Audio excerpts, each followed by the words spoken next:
ora e te whānau, welcome to Raw Politics, Newsroom's weekly political podcast where we dig into the biggest political issues of the week and throw forwards to give you a little something to think about.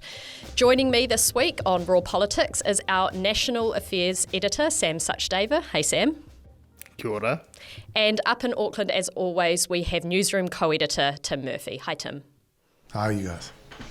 And I am Newsroom political editor Laura Walters. Now, we will be, of course, digging into, like I promised, the big political issues of the week and start to reflect a little bit on a big year that has been. But first, I just wanted to talk to you a little bit about some really sad news that we've received this week. The death of Nikki Kay, the former National Party MP, Minister, electorate MP for Auckland Central. I feel like we've seen such an outpouring following the news of Nikki's death. Of course, she was only 44 years old, incredibly young and, gone well before her time. But we've seen such an outpouring this week. It seems like everyone has a story about Nikki Kay and the way that they connected with her or the way that she touched their lives. And I'm interested to hear from you both as well, your memories of Nikki. Yeah. Look, I think, as you said, Laura, the sort of outpouring of support and condolences across the political spectrum speaks to, how popular she was. There's been a lot of discussion about her work as an electorate MP and how active she was. The fact that, holding off to Ardern multiple times in Auckland Central. But yeah, look, I didn't have a huge amount to do with Nikki, but I did see her around the place at Parliament, and I think was always sort of full of good cheer and energy. I think that's the thing, right? The sort of relentless energy and drive. I know she would sort of ring journalists multiple times, perhaps in one day, about a story, and I think that's testament to how much she cared about a lot of the issues that she was working on. Yeah, I had a similar experience as Sam, when you're talking about ringing journalists multiple times. Yes, but also very long calls or very long conversations, and I loved them. I have covered education for a long time, and of course, Nikki held the education portfolio both in opposition and then once she was in government as Associate Minister and then Minister for a wee while. And she was so nerdy about education, and I mean that in the best possible way. Even, I think it was a couple of months ago, her and I had a conversation that went well over an hour about modern learning environments, not for any particular reason or story. We're just having a chat, and I think that's who she was. She was so details focused. She was so smart. She wanted to judge every policy and every person as well on its merits. She wanted to know the evidence, then she wanted to talk to people about it. And when you're talking about the outpouring on all sides of politics, or across the political spectrum, I think that's where a lot of it came from. It wasn't, she didn't just jump on something because it suited her party's politics. She would look at each thing on its merits. And I have one particular memory where I blame her for getting me hooked on kombucha, because one day she said, come into my office. I think she was a minister by the time. Just come into my office and we'll talk about this. And we sat on the couch for ages, and she offered me some kombucha from her fridge, and I'd never had it before. But she got me hooked, and of course it was the most expensive type, so I definitely blame her for that. How about you, Tim? She was Auckland based. What were your experiences of Nikki? First, I'd say the sadness with her death is probably, matching the shock and sadness at Efessor Collins dying earlier in the year, I think, across the political spectrum. It really was one of those moments that your breath goes a bit, because no one was aware of how sick she'd become and how private that had been held. But look, I admired her kind of vigour and her energy, not least in running those cross Great Barrier kind of ultra events that she did while doing huge jobs as well. I last saw her last year at a dinner and was chatting, and I raised, with her being out of Parliament, I just said, look, what do you make of the change of Labour leader? And with Hipkins coming in. And what struck me was she was very fair and very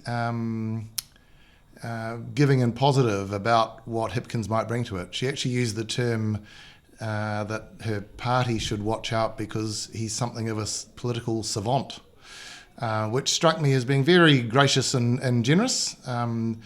I don't know that we've seen it yet in a campaigning sense from Hipkins, or have been able to. But, she was, I think, it was different because you don't often talk to one part or the other and hear anything but grudging, praise, if any praise, or any acknowledgement of someone else. So, that was kind of just one little anecdote, but it does sort of speak to how she was, I think. And those two worked incredibly closely together in the education portfolio, didn't they, for a long time? Sometimes to the dismay of their parties, where they would go away, they would get support, that bipartisan support, and they'd go back and tell their parties this is how we're doing it on things like the NCEA refresh and equity indexes are a couple that come to mind. But obviously incredibly sad news this week, and our thoughts, of course, go out to her friends and family and all the people that know her. On this episode, we will be talking a bit more about Labour. We will be looking forward to their annual conference that is coming up this weekend, and Sam will be there for Newsroom. We will also be having a look at foreign affairs under this government, the government's big reset, what that means and what they've achieved. And we will be talking a little bit about Parliament's scrutiny week, the second ever scrutiny week to be held in New Zealand's Parliament. And to wrap up, as always, we will offer you some recommendations. This weekend marks the Labour Party annual conference. It will be held in Christchurch because it's really important not to forget about the mainland, right, Sam? Absolutely. It's also been 1 year of Labour in opposition. Of course, just this week we had the government's 1 year anniversary. Now, I caught up with Chris Hipkins ahead of this weekend's conference, and he was still seemingly in reflection mode. Labour is still unpacking and unpicking what went wrong last time round, really reflecting on where they went wrong, what they should be doing better, and they're still talking in general ideas. So if anyone is waiting for that big tax policy announcement from this weekend, I think they're going to be very disappointed. But there will be some areas that they will be talking about. They're also putting forward an interesting rule change for the Labour Party, which means no more captain's calls, no more ruling out things like a capital gains tax by just the leader. Those things will need to go to the party. With all of that in mind, Sam, you are going to be going along for us. Not too far for you. You don't have to hop on a flight like many from Wellington who will be heading down. But what do you think Labour needs to do this weekend to get people excited, to start differentiating themselves, and in Hipkins' words, make sure that people are leaving energised, unified, and determined? Yeah, great question. I wish I had a good answer. I think energy is probably the key thing, right? There needs to be a bit of vibrancy in the room, and that's partly going to be down to the supporters and the members who show up. But I think you also need to see that from the MPs and their speeches, right? I think things are just a little bit flat, and to some extent that's understandable.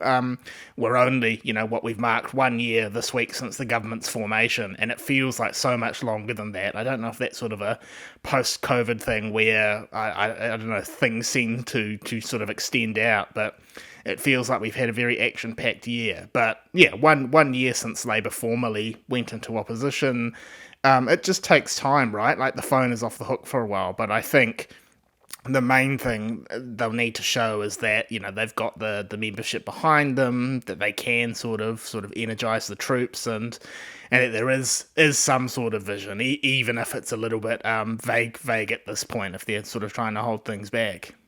And that has been one of the biggest criticisms, hasn't it, Tim, that things have been kind of vague from Labour, that they haven't been visible, that they haven't been always setting the agenda, that they haven't had specific policy to put out there.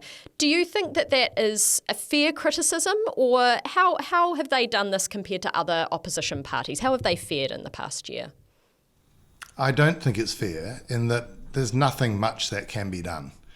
And the taunting from probably the right saying, where's your policy and when are you going to come out about capital gains tax or wealth tax and things, it won't happen for another year and a half or year and a few months. It shouldn't. you've got to time these things in the cycle. And so I think, yes, they can sort of show a tone of openness to change, which will help the assembled kind of party members and people.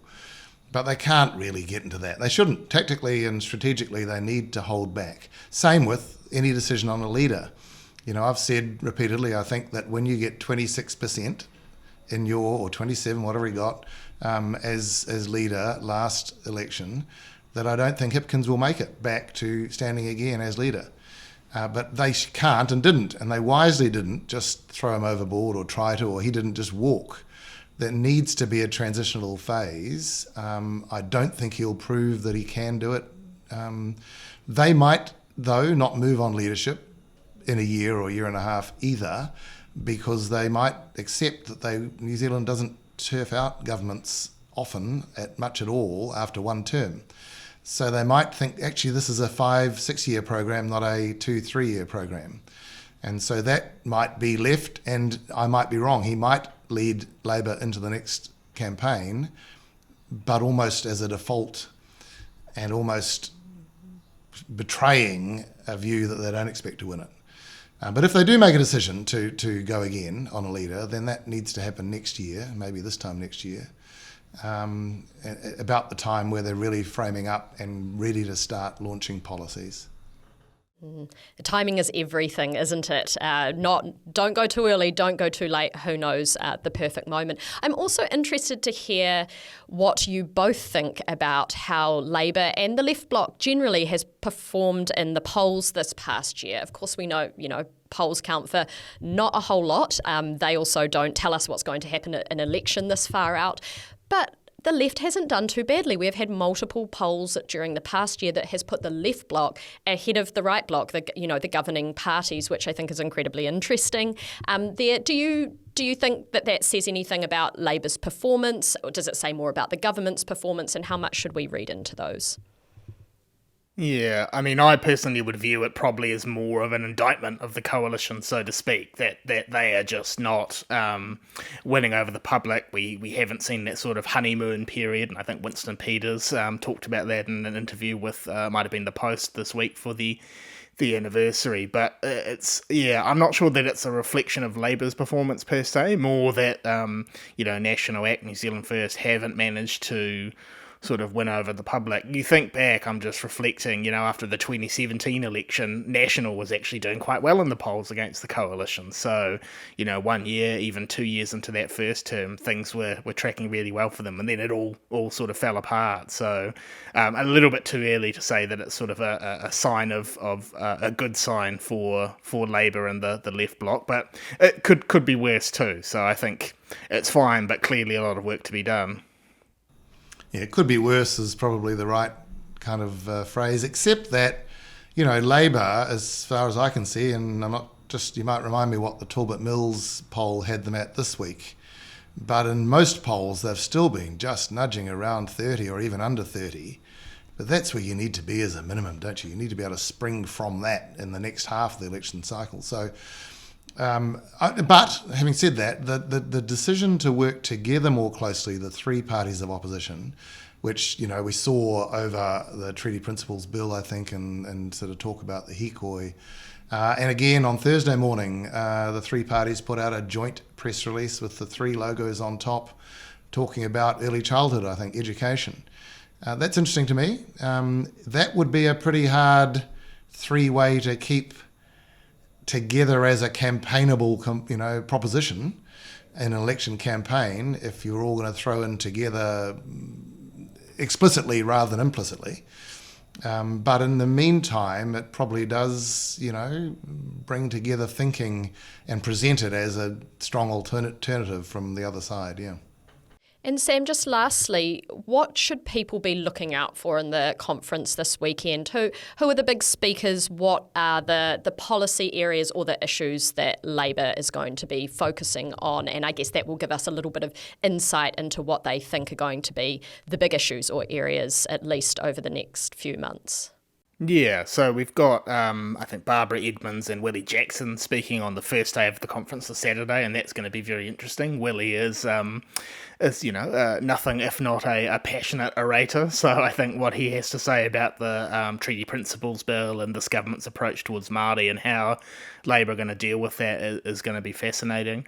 Barbara Edmonds as well, that you mentioned it, I think, at the start, Laura. Tax is the big issue, the big topic of debate, and we may not see much of substance at this conference, as you rightly pointed out, but I think that's going to be a subtext, I think, in the background. What is Labour going to present, and how are they actually going to succeed in selling their tax policy to the public when they've managed to fail so many times before. Those are going to be big on the Saturday, and then it's Carmel Sepuloni, the deputy leader, and Chris Hipkins on the Sunday. So, I'm not sure what the centrepiece is going to be there, but again, it's going to be a matter of how much charisma can Chippy show. Can he successfully rev up the crowd and get them behind him, or is there a little bit of scepticism, as we've seen in this story about the captain's call remit that I think Thomas Coughlin at the New Zealand Herald broke. So, yeah, I suppose what happens with that remit as well could be quite telling in terms of how do people feel about Hipkins as leader and the direction of the party too. And worth noting with all of that, you mentioned the remit around the captain's call and tax, both things quite contentious, but through all of this, Labour has stayed incredibly unified. The caucus, while they'll be having, passionate debates behind closed doors, and there will be a contest of ideas, there has not been any infighting that anyone has seen, which is quite different compared to many other opposition parties. So that is something that is probably holding them in pretty good stead as they continue into the next couple of years in opposition. They seem to like each other, Laura, which is rare.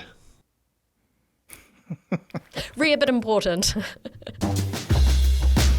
When this government came into power, it launched a foreign policy reset. Now, I think that the Prime Minister had a little bit of trouble at the start articulating exactly what that meant, but we have seen it in actions over the past 12 months. We've seen both the Prime Minister and the Foreign Minister re-engaging with the world, travelling like demons during a time that is incredibly challenging, something that the Foreign Minister has said is the most challenging geopolitical time in 80 years. So looking back to the Second World War. I actually have some stats kindly provided by Winston Peters' office, who said Winston Peters has visited 38 countries in this past year, has spent 110 days overseas, attended 11 major international forums and more than 300 political engagements.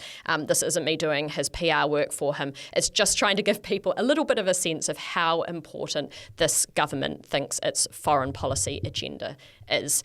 Now, Sam, this is your area, so we're going to go straight to you. You've been at APEC recently. You've also travelled with the Prime Minister throughout the year. What have you taken from his performance overseas, and is he helping put New Zealand's case to the world at such a challenging time?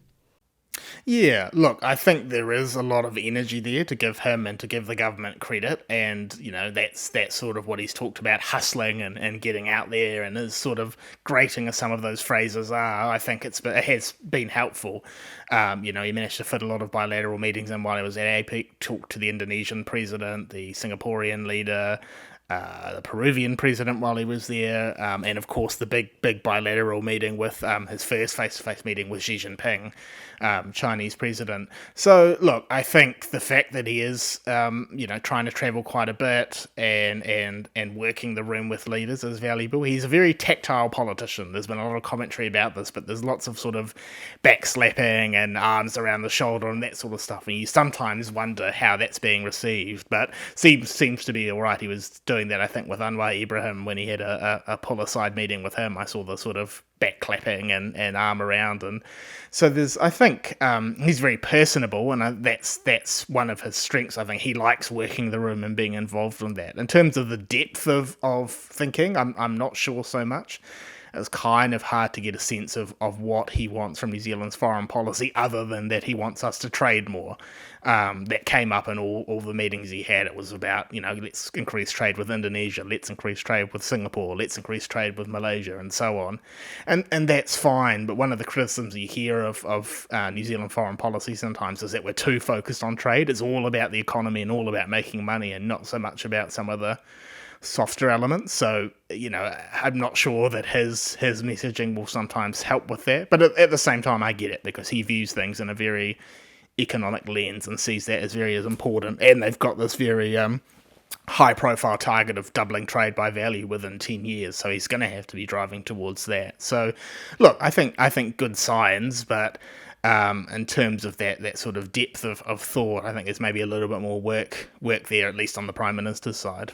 Is that where maybe the Foreign Minister balances him out, where he's maybe taking on that part of the foreign policy agenda? I mean, this is his third time in the role, right? I imagine he has some deep and strong thoughts about where New Zealand should be headed in that space.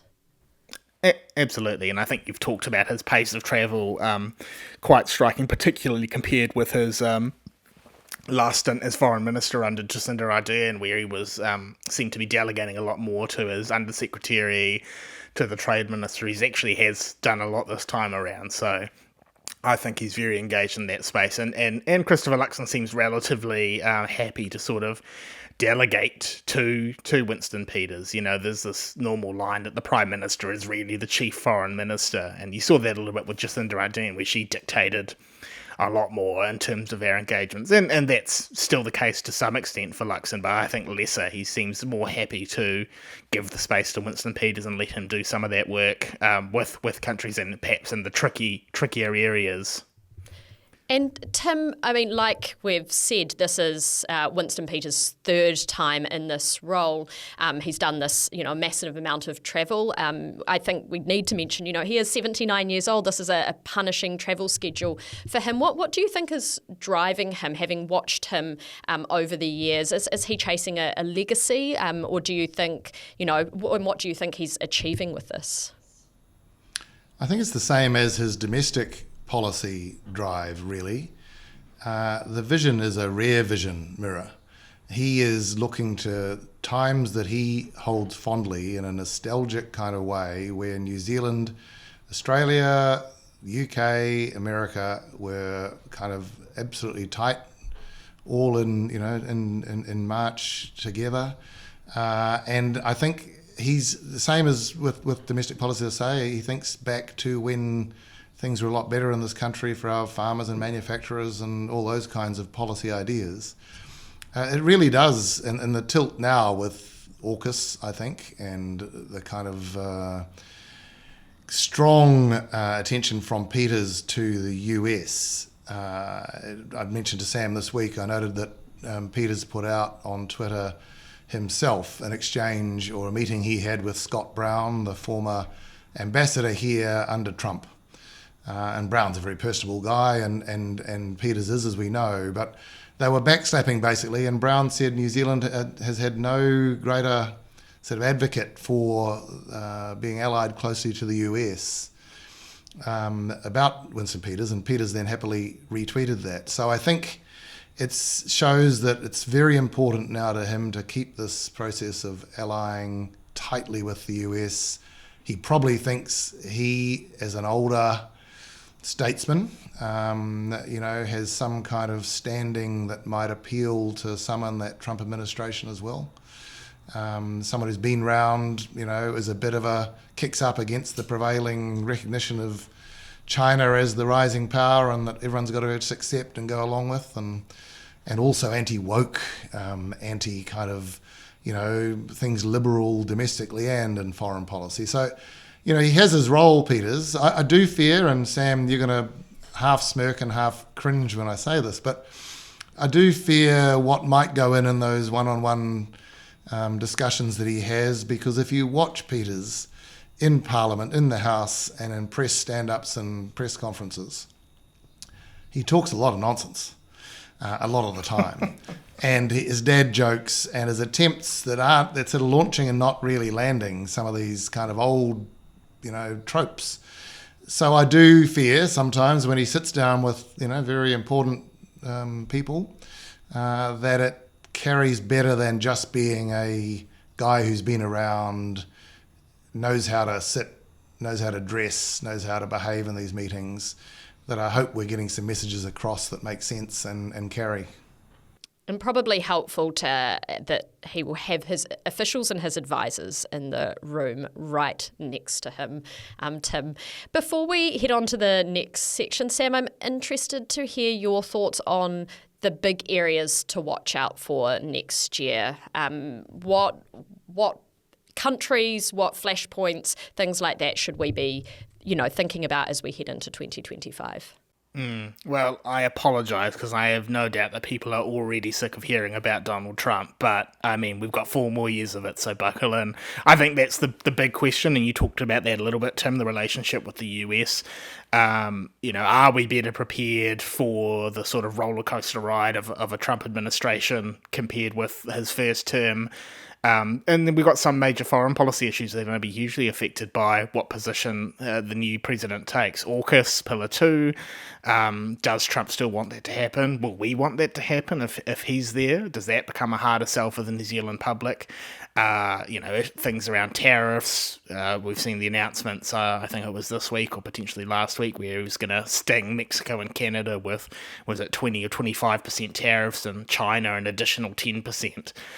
There was a policy at one point of blanket tariffs for all imports, so does that apply to us? Can Todd McClay, Luxon and Peters, can they secure an exemption or not? So that's huge. I don't think you can overstate that really in terms of the flow-on effects for New Zealand. Then there's the other flashpoints that we know about, China and its sort of interactions with Taiwan. Christopher Luxon has spoken about that a lot. Winston Peters has. The wars in Ukraine and Gaza. And again, on both fronts, I think there's a Trump factor. What happens if the US cuts back on its support to Ukraine or withdraws entirely? What happens with the war there? What approach are they going to take to Gaza? So look, there's a lot to juggle, and that's the sort of the known unknowns, to borrow from your language, Tim, from a recent podcast. I think then there's the unknown unknowns. What is going to crop up during the year that we're not ready for, or that we're going to have to get ready for quite quickly. So, yeah, look, I don't envy them, but best of luck to them, I think, because we need good representation, and we need to have our foreign affairs people ready to deal with this very challenging environment. Sounds like they're going to be racking up many air miles next year as well. Before we wrap up, let's go to our audience question for this week. Someone has asked how many hours of Select Committee hearings are scheduled for next week. Now, of course, next week is Parliament's second ever scrutiny week, and it is going to be a long one. I've done a bit of a count with the help of AI, full disclosure, and next week the Select Committees are looking at 199 hours and 20 minutes of hearings. So that's with ministers and heads of department coming in to talk about, speak to their annual reports and speak to what they've achieved from the year. As I mentioned, this is the second ever scrutiny week. The first one happened earlier in the year following the budget. And these are generally quite long sessions, as you can imagine from that total count of hours. And it allows those MPs on the different select committees to ask sustained lines of questioning, I guess. It's less about the theatre that we would usually see in the House or in the debating chamber, and more about actually drilling down into the detail and getting past, the political slogans, the one-liners, and into the core issues. What departments are doing, are they delivering? And it's usually quite revealing and a less adversarial way to interrogate government spending policies and outcomes. Sam, I see that you have signed up. Thank you very much for helping us cover some of these hearings. I mean, you watched them last time. Do you think they're worthwhile? Yeah, look, I think so. There were a little bit of teething pains, and I do remember the Foreign Affairs Select Committee. Winston Peters seemed a little bit perplexed, really, about the whole format, and I think at some point he asked a question to the effect of who thought this was a good idea to do it this way. So not sure everyone's on board, and there was a little bit of that with the MPs. where they've previously had a reasonable amount of latitude to sort of go into different topic areas, and now it's far more structured, which I think results in a better outcome, but it's just getting used to that and adjusting to it and making the most of it. So, yeah, look, in principle good, but I think they're just going to have to get repetitions in, really, so to speak, just do this more and more often and get more accustomed to how it works. What do you reckon, Tim? A worthwhile exercise? Oh, always. We should always hold up these putting people on the spot and asking them questions as good things. But look, as I think Mike Hosking pointed out this morning on radio, they've had all week off to prepare. You know, this is another recess that we've had this week. On many, many weeks of the year, the Parliament itself, the House is not sitting. So we would expect them to be fully briefed and fully prepared, and their questioning to be strong and exacting. Let's hope so, and please do send us down here your thoughts and prayers while we sit through all of that next week. Lastly, we're going to wrap up with some recommendations, something you have watched, read or listened to this week that you enjoyed. Tim, let's go to you first.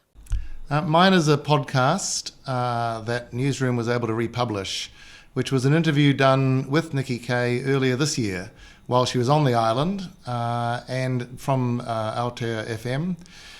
Look, it's a lovely, gentle, revealing discussion and chat with her, in which it's just lovely to hear her voice and to hear some of the things that she felt important. Also some beautiful, poignant recommended songs that she played during this. So I'd recommend it. It's available through Newsroom and well worth a listen. Lovely, thank you. Sam, what do you have for us?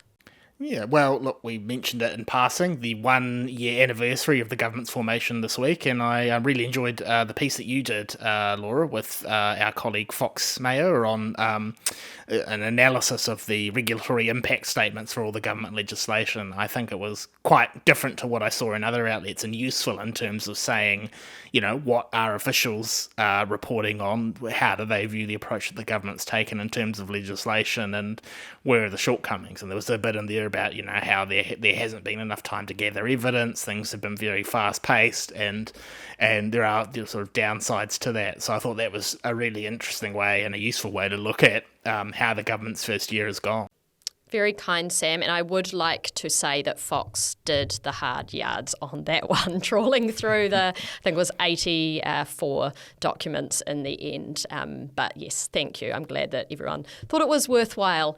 I am unashamedly also going to plug a Newsroom piece by our very own David Williams on lessons from the Brexit referendum in the context of a potential future down the road referendum on the treaty principles or the Treaty of Waitangi in some shape or form. It looks where maybe Brexit went wrong, how a bit too much apathy or complacency played a role there, and what to watch out for in terms of spending and donation safeguards. Well worth a read. It is long, true to form for Dave, so you may want to grab a cup of tea or maybe even a beer for that one and settle in.